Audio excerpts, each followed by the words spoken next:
Waterfowl hunting is awesome, but it's even more wonderful with the dog there to share it with. For me, it's not complete without the retriever. That's one reason why we do what we do. There's just something about the dog being there that matters.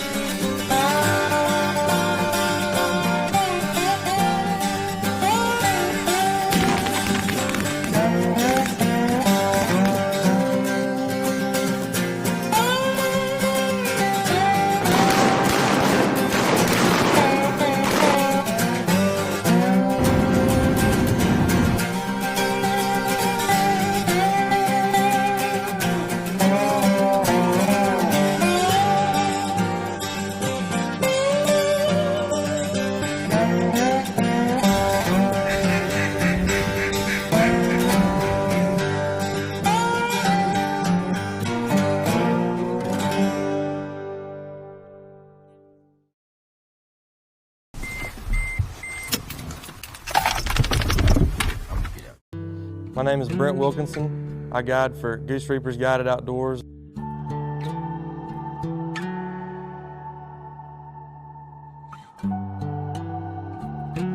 Me and Marty had been talking for a few weeks, and then one day Marty called me and said, "Hey, do you hunt with a dog?" And I said, "No, sir, we don't really use dogs." And he said, "Well, you need a dog, you know." So we started talking about it a little more, and a month later, I was in Oxford, Mississippi at Sport and Life Kennels, and I met up with old Red Dog, and we've been pretty good companions ever since.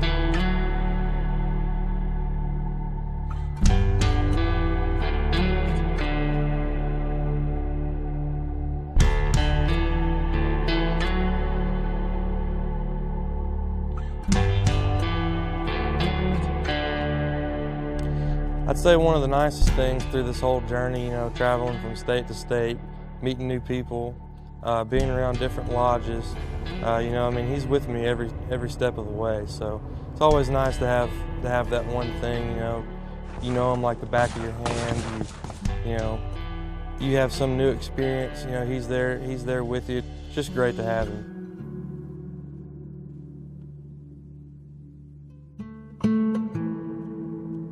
Brent, 25, 26-year-old young man, international specklebelly calling champion. Specklebellies are his passion, but hunting in general is his passion. And I got to talking to him, and Brent didn't have a dog. He was fixing to go on the road, really, for months. And, I thought, well, Brent, we've got a dog here named Red that would love to have a place to go and hunt all year. I like to place my dogs with good handlers and good hunters around the Mid-South, and so they have a great hunting season. And boy, they had a season. There's never a dull moment, you know. Always got somebody to ride around the truck with, always got somebody to hang out with whenever there is downtime. Keeps me on my toes, always busy doing something. He's always there. So after talking to Brent and knowing what his season might look like, I was like, "Brent, you need a dog." He goes, "Yes, sir, Mr. Marty, I think I do." I said, "Well, I got one for you." And this is what we did with Red. We hooked Red up with Brent.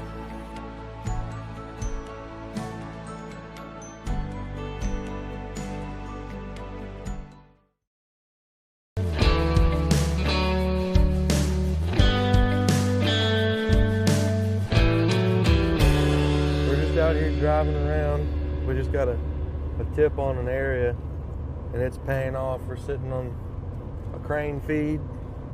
We found 2 different places where the mallards are hitting real heavy. Got a goose feed. We're getting ready this afternoon. We're going to try to put a hurting on these geese and ducks. Might even kill a crane or 2. Who knows? Old Red Dog here is ready. Only know one other one, and it's super hot with ducks too. But what's crazy is these ducks aren't hitting this field. Look, they're tornadoing right there. Look at all these ducks. Look at all of them. Look back over here. It's just everywhere. Yeah. That's awesome.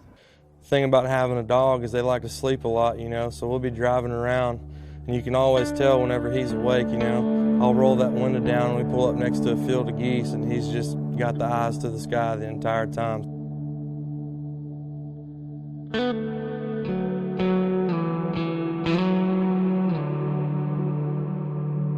Oh, I got you. Wait. See all them geese?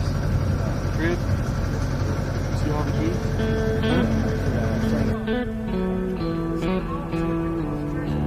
Yeah.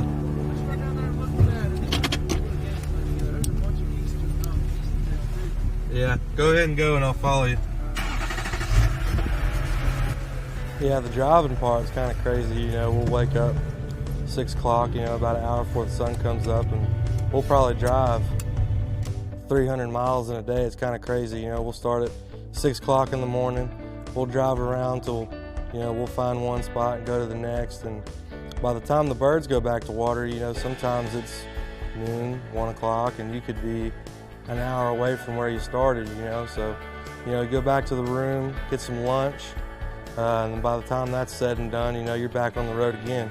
The grind that the guide life is, you know, these men go out and they are out there searching and looking and scouting every day. They're doing this, you know, whatever the season is, 60 days or more. And for a guide, Red would be just a really great asset. Having him around saved me a lot of walking.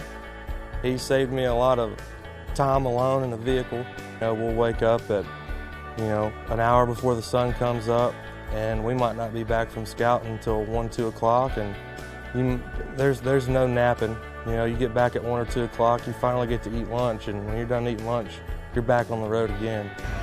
All right.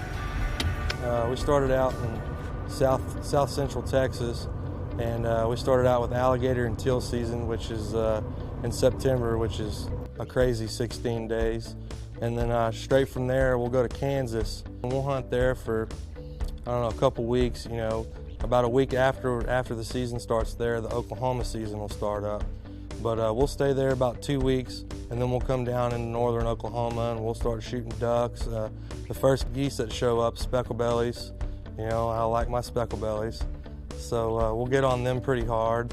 And then first split's over with, you know, we'll go back up to Kansas again there for 2 weeks, well, for about a week and a half. And then we'll come back down so we can have some time to scout. And we'll hunt till pretty much the day before Christmas Eve. We'll go home for 3 days, and then we're right back here. We'll hunt till February, and then we might go home for a week. It's important for a guide, it's important for Brent to have a dog that it has no quit in him. You know, you need a dog that's got the drive. You need a dog that can go 60 mornings or more. Some places in the country, they'll go 80 or 90.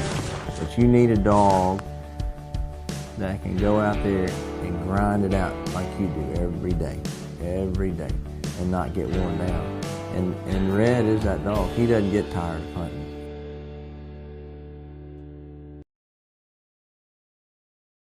So our trip out to Oklahoma really was just a dream hunt. We found an awesome duck feed. After we found the duck feed, we found an awesome goose feed and hunted it the first evening.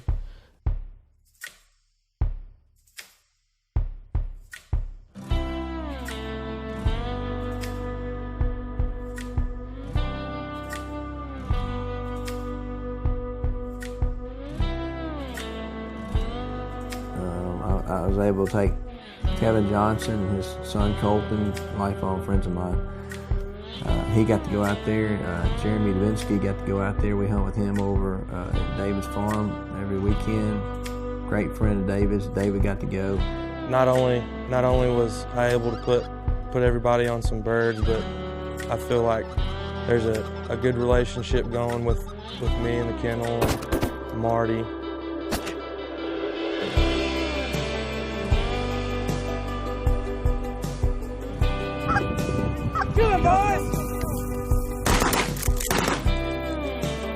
definitely bit and pulled him a little closer, didn't it?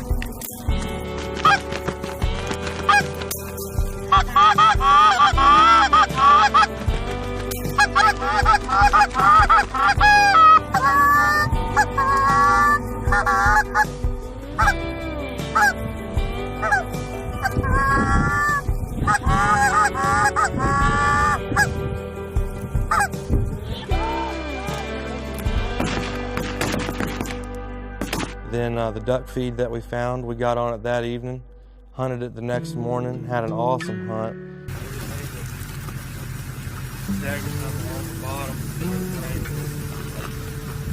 After I got red, you know, I got a boatload of friend requests on Facebook and started talking with all these people that come to find out have some of Marty's dogs, and everybody's open to be able to give tips and you know, always asking questions about the dog, you know, how he's doing, which, I mean, you never really hear from very many other kennels.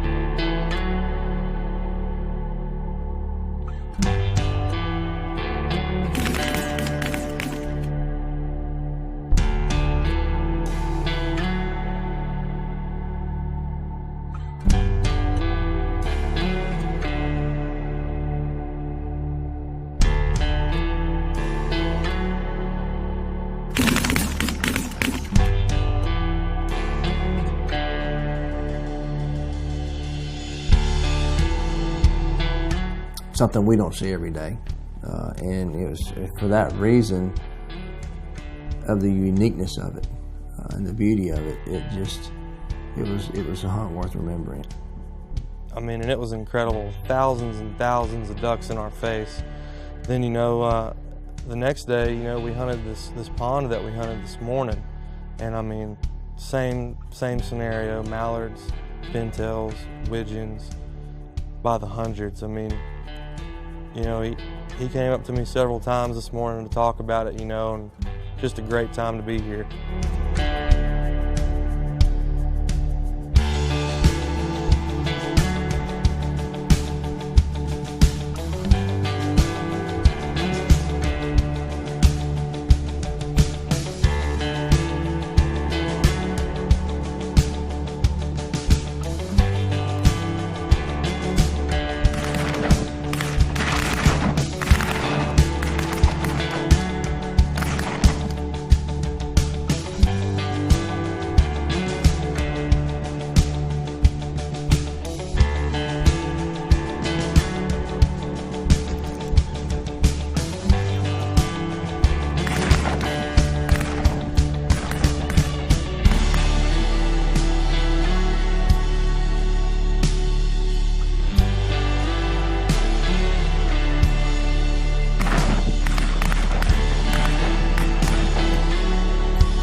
I've hunted with a lot of dogs in the past. You know, I've been guiding for a long time, and I think a lot of the things that stick out on him the most with me, for instance, is like being able to do a back angle cast or a hunt up whistle.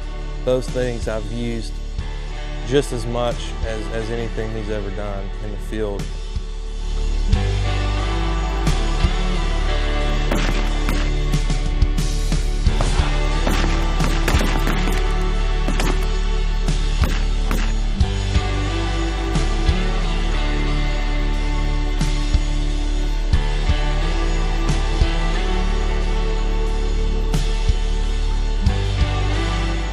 Flat puts you on the birds, and Red had an opportunity to see a lot of birds fall and pick up a lot of birds, and it was a really great season for him.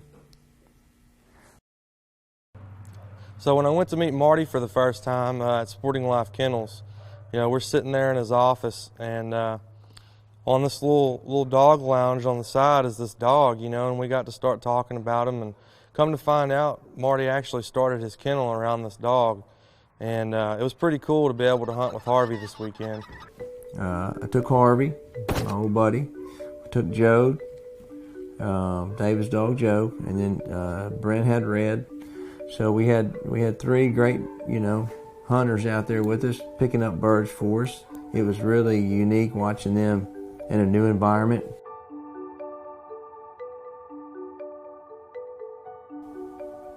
For me, as a dog man, seeing the dogs perform and do what they love to do was just added so much to the hunt.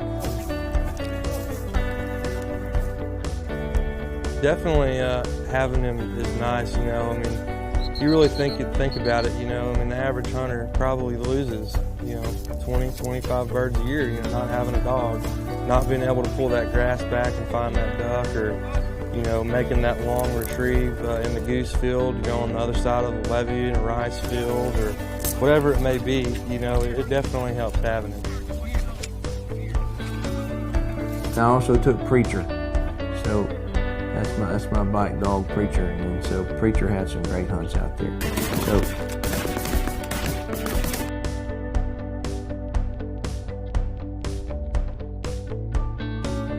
Joe, Preacher, Harvey, Red. A lot of dogs, but we got a lot of birds, so they all got plenty of action.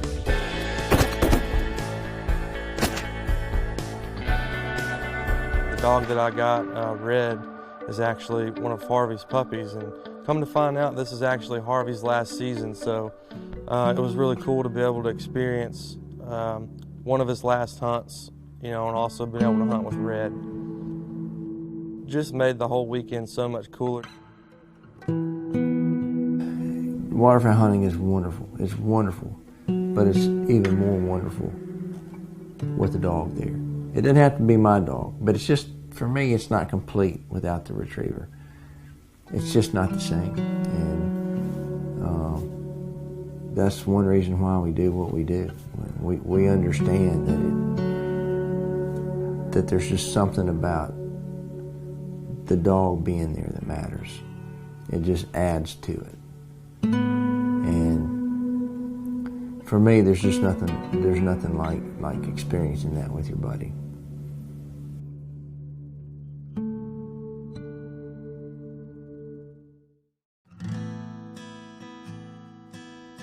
So this week, we're going to talk about introduction to gunfire. Very common question, very important question. One of the biggest things that people get into in the introduction to gunfire is rushing into it. They think that, oh, I can just jump outside with a 12 gauge and start shooting and this dog's going to understand what's going on. That's not the case. We like to introduce gunfire with a retriever trainer launcher. It's a 22 blank. Shoots a bumper. We like to start afar. So get you a buddy, have him step maybe 100, 120 yards off. You have the dog at heel, and this is all about reading the dog. We're gonna hold our hand up. Buddy's gonna shoot the bumper. Our eyes are on the dog the whole time. We're watching for any kind of weird movement, any good movement. We're reading that dog. He'll shoot it, dog will mark it, send the dog for the bumper. She comes back. If all that goes well, we'll move in closer. We'll go from 120 yards to 75 yards. We'll hold our hand up, our buddy will shoot a mark. Dog goes and gets it, comes back. If that all goes well, we'll take these increments until we get to the point where we are right next to that gun. The first time it's going to obviously be the retriever trainer. The next day, we'll come out with the 20 gauge. Have your buddy step off to 100, 120 yards, and we'll do the same deal. This time you'll be throwing a bumper, reading the dog. If you see that dog, if he runs out, great, but maybe makes a big half moon to come back into you, trying to maybe skirt away from the gun, we need to back up. If you see the confidence on the dog's way out to the bumper, slow down. We probably need to back up. Slow is fast when you're doing this. But if all goes well, We can keep taking 20-yard increments in until we get to the point where we're right next to the 20 gauge. He'll shoot the gun, dog goes and gets it, comes back, good. From this point, we're gonna move to a 12 gauge. This is where you can really learn to start picking up on the body language of the dog and what they like and may not like. Willow. For more in-depth training advice, videos, everything you'll need for your gun dog, check us out at retrieveruniversity.com.